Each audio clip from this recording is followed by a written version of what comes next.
என் நண்பர்களுடன் படித்துக் கொண்டிருந்தேன். அப்ப படித்துக் கொண்டிருந்தேன் அப்படின்னும் போது அது என்ன ஆயிடுச்சு? மிஸ் இது விழணும். ஓகே மிஸ், வருது மிஸ். ஃபுல்லா விழணும். கவர் ஆயிருக்கு மிஸ். ஓகே. லிசன். அப்ப என் அம்மா மதிய உணவு சமைத்துக் கொண்டிருந்த பொழுது நான் என் நண்பர்களுடன் படித்துக் கொண்டிருந்தேன். அப்ப இது வந்து என்னது? இது பாஸ்ட் டென்ஸ்.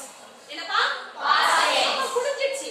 இப்ப பாரு, நீ ரொம்ப போட்டு அந்த பெர்ஃபெக்ட் கிராமர்லாம் தேவை கிடையாது. ஓகேவா?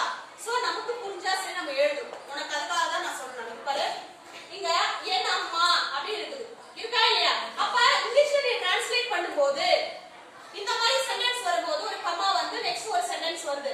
அப்ப இப்ப இங்கிலீஷ்ல நீ டிரான்ஸ்லேட் பண்ணும்போது எதுல இருந்து வரும்னா, நான் என் நண்பர்களுடன் படித்துக் கொண்டிருந்தேன் வருது இல்லையா? அப்ப இதுதான் நீ ஃபர்ஸ்ட் டிரான்ஸ்லேட் பண்ணணும். அதுதான் வரும். கிராமட்டிக்கலா எது வரும்?